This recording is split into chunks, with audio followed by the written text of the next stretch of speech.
This is Frank Islam, Chairman and CEO of FY Investment Group, and your host of Washington Calling, where we interview leading voices from business and politics that explore topics that impact you, the viewer. Today, we are fortunate to have a distinguished guest who is a dear friend, and his name is Zafar Sareshwala. He's an entrepreneur, industrialist, and more importantly, he's an educationist. He has a commitment towards education to entrepreneurship for minorities in India through his initiative, Talim Tarbiyat. I hope I pronounced it correctly, and I hope I did. I'm an Algerian, I should pronounce it correctly.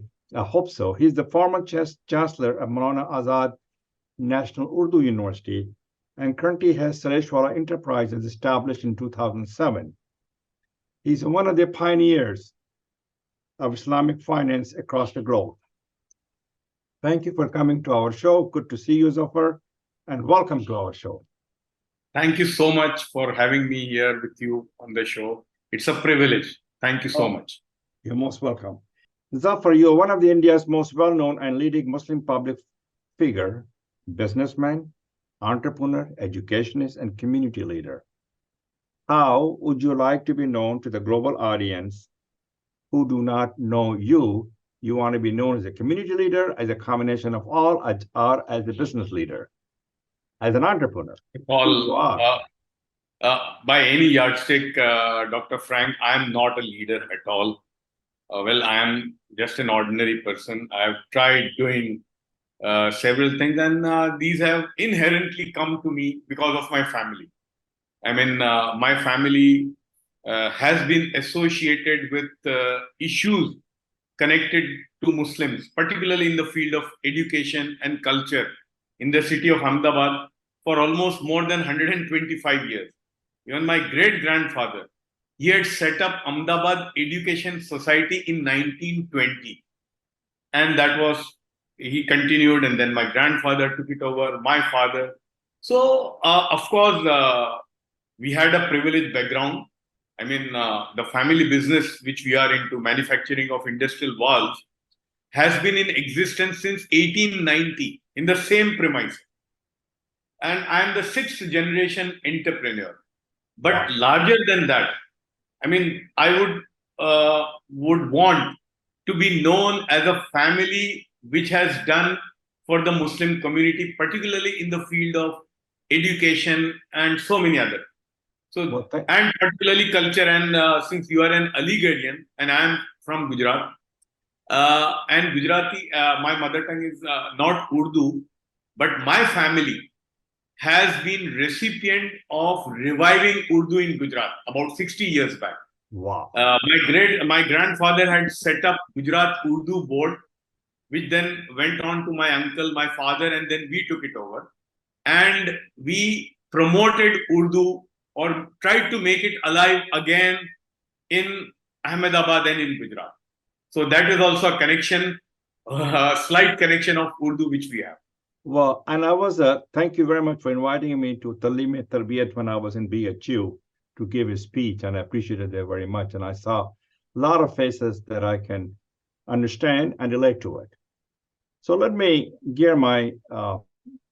change my gears and ask you a question on the Islamic finance. As you know, you are one of the pioneers of Islamic finance. Please tell us about the uniqueness, advantages, and disadvantages of this concept, and your role and responsibility of Islamic finance, and tell us why. What are the importance of this Islamic finances? As I understand, it's a part of the Sharia Islamic law. And how do you make the money when you give money to the interest-free people? Interest-free. So how do you make the money? Tell us a little bit about this uniqueness of the concept and the advantage, disadvantage of Islamic finance. See, Islamic finance is as old as Islam. It was started, in fact, pre-Islamic. If we all know that the Prophet of Islam, peace be upon him, was known as Sadiqul Amin prior to he became the Prophet. Sadiqul Amin means an honest person. And why was he called that? Because in those days, we all know it is in the Islamic history that he used to go to trade in Syria. Oh, And and the rich women or the wealthy people in Makkah, they used to part with their wealth and the Prophet with his effort, his skill, uh, and he would do business. So he was known that if you want to entrust your money, there is no honest person than Muhammad. He was called as Sadiqul Amin. So that form of partnership was the basic fundamental of Islamic finance. My money, your skill, and then sharing. This is in now present Islamic finance. It is called mudaraba. Means my money, your skill. So Islam, and it would be very difficult to understand that the community which has ruled in the world for more than 1,000 years would not be having their own mode of financing. I mean, it is very strange to understand.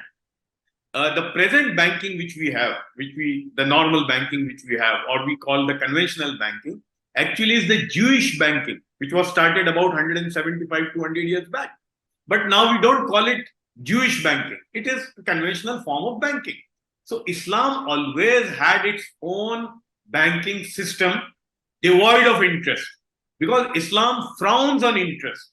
Because, interest, why Islam frowns on interest? Because Islam does not allow that you make money out of money. And how can you be at an advantage position? Because Islam says that my wealth and your skill both should be termed as equal. So Islam says that why? Because in the present system, what happens? Bank gives you money and right, you do business. But right, bank says we don't care whether you lose or not. right, You have to pay me. Suppose tomorrow they've given you $1 million and you lose. They'll say, oh, we don't care. I want that $1 million plus interest. right, Islam says that the which I have not contributed, why you are penalizing me? So Islam says that you also take risk and reward. So that is fundamental of Islam. And then in last about 30, 35 years, this Islamic finance, the present day, has established.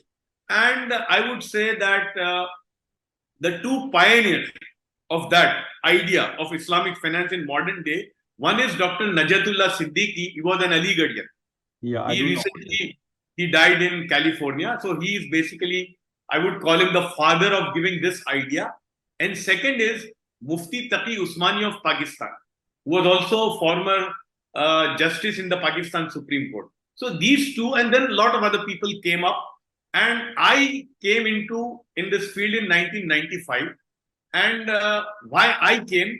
Because I saw when I traveled to the US in those days, I used to travel to the UK, and then a lot of Muslims used to have they were wary of putting their money in the banks. They didn't want interest, they didn't want to pay interest, they were moving away from mortgages, they didn't want to invest in the stock market. Muslims were very confused. I'm talking of late 90s. So I, and along with a lot of other scholars, we came up with a conclusion that look, everything is not haram. Like for example, stock market. Everything in stock market is not haram. So we then set up those standards, because we saw that there is a huge market. There is a huge market and there are no Islamic financial products available. So I think in 96, 97, Harvard University started a program called Harvard University Islamic Finance Program. Mhm. It is called HIFP. And they invited me first time in 97, I came, 98, I came. And in 99, they asked me to write a paper on it. So I, along with one very distinguished professor of finance in a university in India, Dr. Ubaidullah, we both wrote a paper, how to set up Islamic fund in non-Islamic environment. Non-Islamic means where Islamic financial system is not there. And Frank, you'd be happy that even today that paper of mine is taught in Harvard University. Well, So well I done. gave that idea that how, and then, rest is history. Then after that, Dow Jones came with their Islamic equity index, then FTSE came, and then here in India, Standard and Poor. So basically, we created a framework on that. So my whole idea was that there is a huge market, latent market. Okay. And there are no financial products. For example, you take US. Now, USA has almost 11, 12 million Muslim population, but there must be at least 10,000 financial products. Right. But how many Islamic financial products are there? None. Take in Europe. So I thought that there's a huge market, and in fact, again, I am setting up an ethical and an Islamic fund in Abu Dhabi at the Abu Dhabi Global Market, and it will be called Hilal Ethical Fund. And I've taken a lesson because when I came up with Islamic Fund in 2001, it got a good start, but then 9/11 happened. And in those days, anything Islamic was very difficult to handle. So I've decided not to call it Islamic, call it ethical. So we are setting up that Ethical, fund yeah. now in Abu Dhabi. You're known as a person with a deep commitment to education, especially for minorities in India and including Muslim women, such as the fact that you were Chancellor of Maulana Azad Urdu University. Other initiatives that you're involved into, such as Talim-e-Tarbiyat. Do you think the term as a Vice Chancellor that you've been rewarded because of your relationship and engagement with Prime Minister Modi and the BJP government?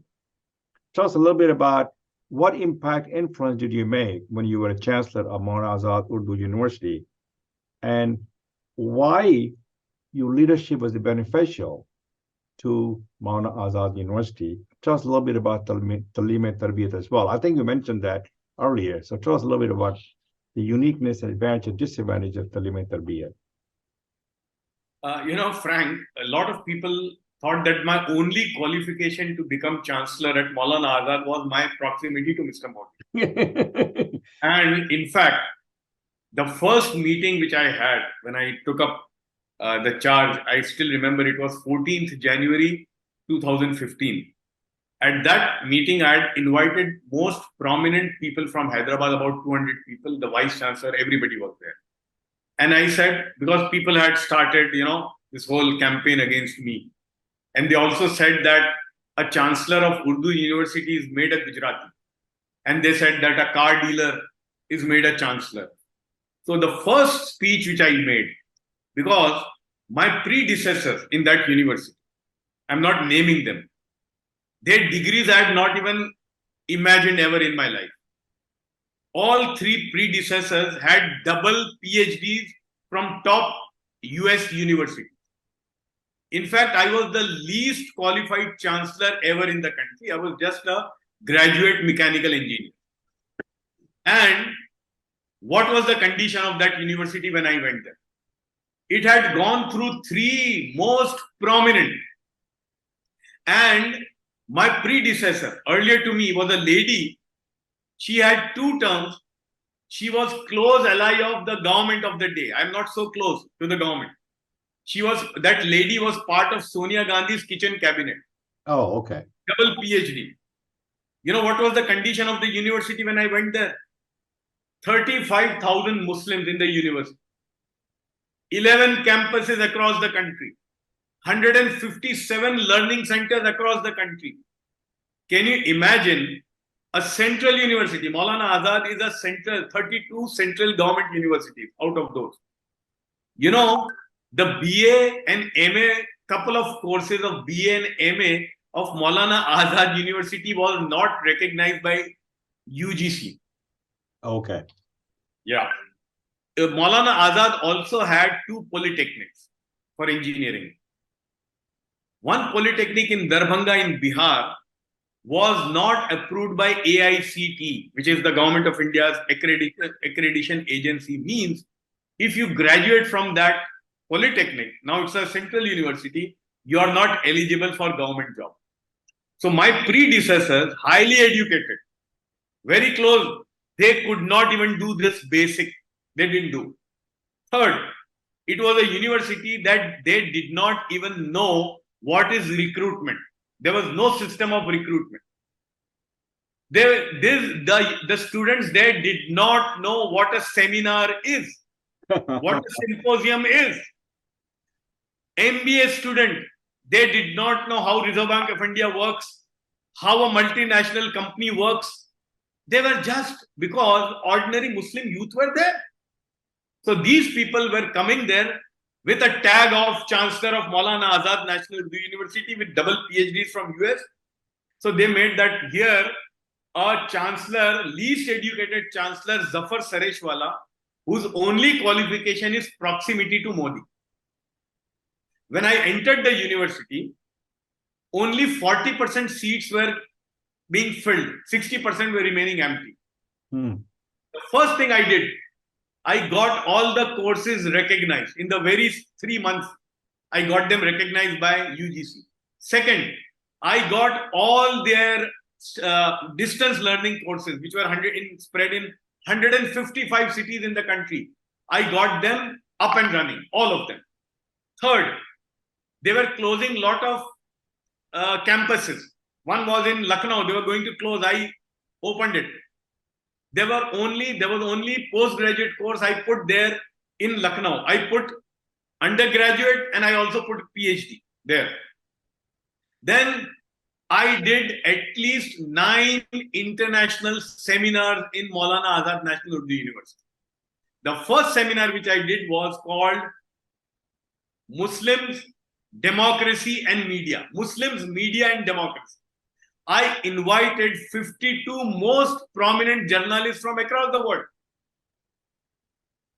Then I brought Ivanka Trump there on an entrepreneurship program with the government, US government, because at that time she was handling a lot of things in the State Department. Right. I did 9 most prominent symposiums there. I did a lot of seminars there.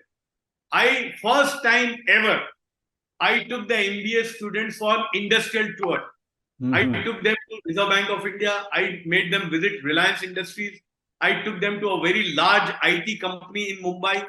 I took them to 2 big banks, how the banking system works. In fact, I took them to the Bombay Stock Exchange, and you know the best part, they were accorded the reception of ringing the bell at the Bombay Stock Exchange, which is only reserved to the Prime Minister and the kings of the world. These young, ordinary youth of Maulana Azad National Urdu University got the chance to ring the bell of the Bombay Stock Exchange. Fourth, fifth, I got 10 large companies of India there as recruitment. In the first year, 130 students got recruited. After that, 200, 300, I brought them there. And most important, and that you have to give marks to Mr. Modi, which nobody has done ever in any Islamic world. I told Mr. Modi that, look, this Urdu is a language which is now remained in the precincts of the madrasa. If you allow me, I have identified 250 madrasas in the country. I can directly admit them in Maulana Azad. Okay. And he said, how you will do that? Because madrasa students, they have never been to any school. They have not passed their SSC. They have not done their 12th. How can they come to a university? I said, sir, we had set up a bridge course for 1 year. All these madrasa students come here. They go through the bridge course and then they go for engineering. They go for pharmacy. Okay. And Frank, today, I can bring you umpteen students, a Maulana and a structural engineer, a Maulana and an economist, a Maulana and a pharmacist, which has not even happened in Pakistan. It has not happened in Saudi Arabia. And this was done by least educated chancellor in the country, whose only qualification was proximity to Modi. So thank you very much for your impact, influence, and your leadership for the Maulana Azad University, what you did. So I want to talk to you about your relationship with the Prime Minister Modi. That's what we're talking about. And what role did you play in bridging the gap between the BJP government and PM Modi and Muslims in India? And do you believe you're a close confidant of Prime Minister Modi? You used to be, you still are. I would hope so. Do you think that Modi was responsible to bring the all Muslim, what was it called, Muslim League to India?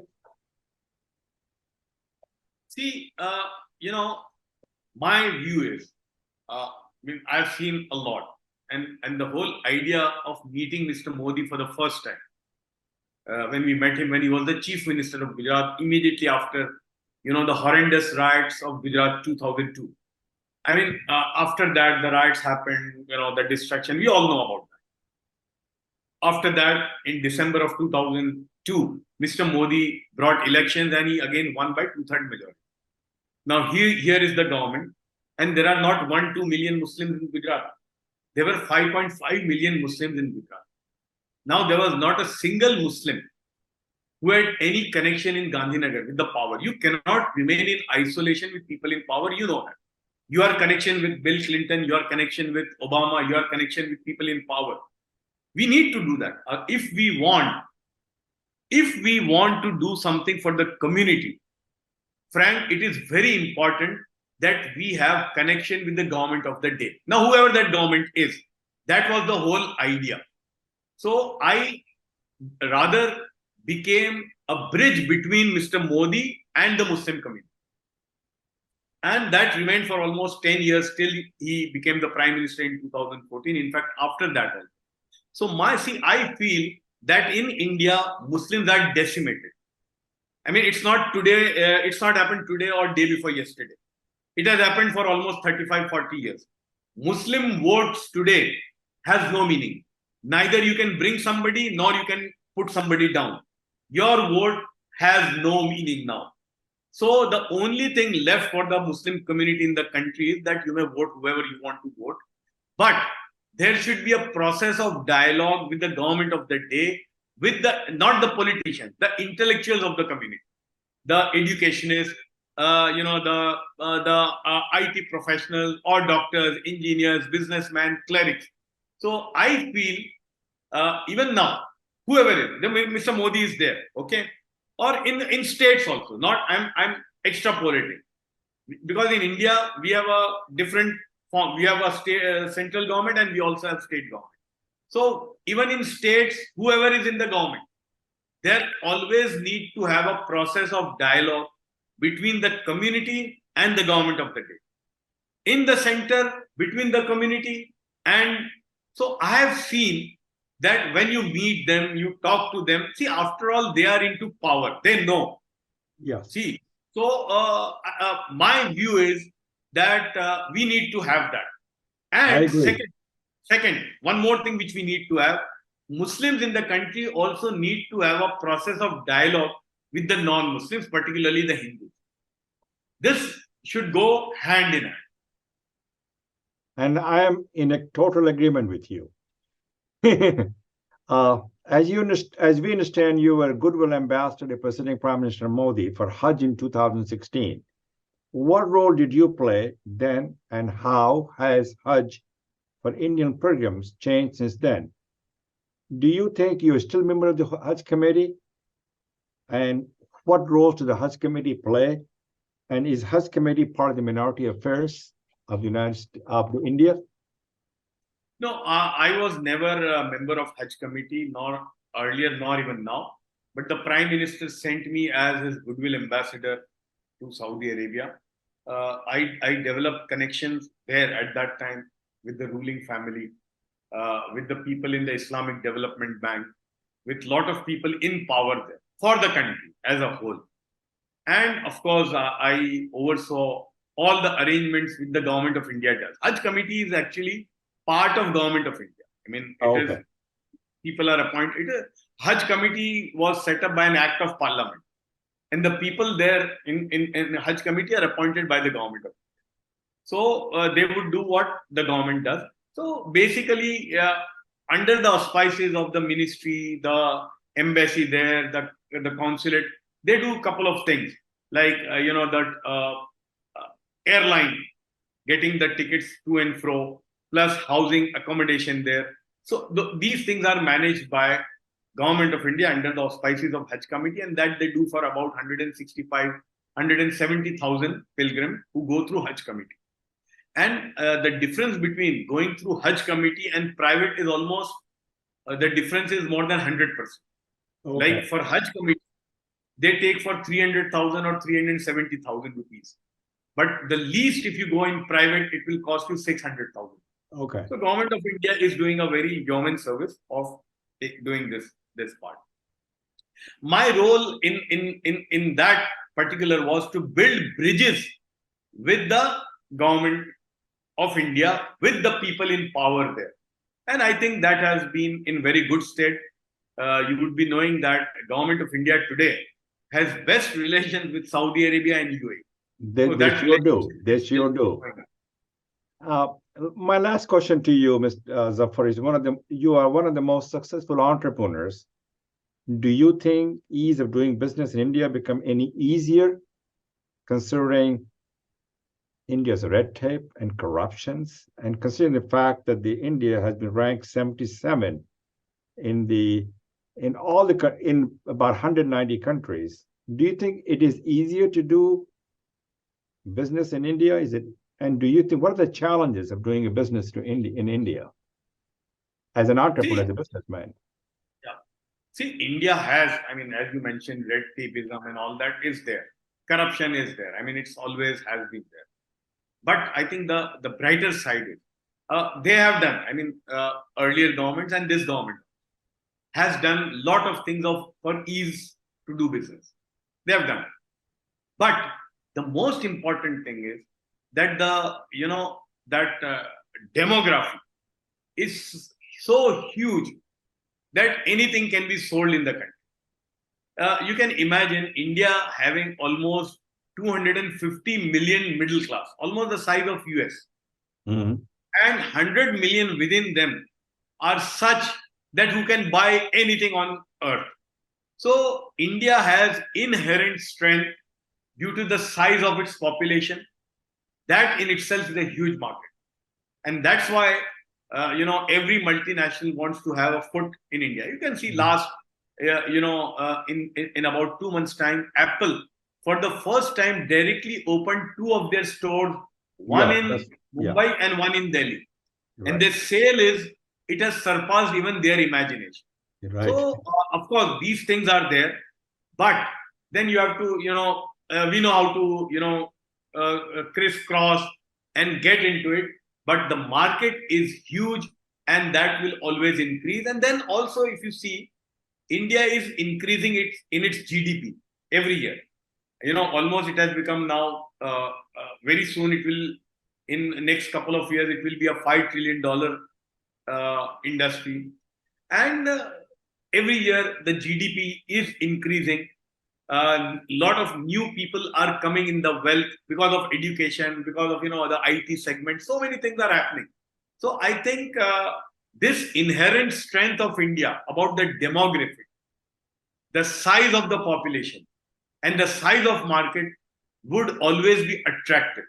So I think that is the biggest point. I mean, a lot of other things are there, but this is the biggest point in the country.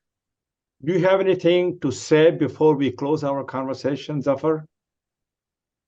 No, I would advise if particularly the Muslim community are listening to it, Okay. that the people who are residing in the US, particularly the Muslim, I think they need to do a bit of them, either through some investment, small business, or take or identify 2, 3 poor students and take care of their full education. That's a Because good point. I feel that if we give education to the Muslims and the highest level of education, my feeling is everything else will fall in place. That's a So good way to my put it. request to you all would be pick up one child, give full education. Okay, well, that's so if they need that assistance, they can have a call you. Thank you so much. Okay, you're most welcome. This is Frank Islam wishing you a great week. Thank you for watching.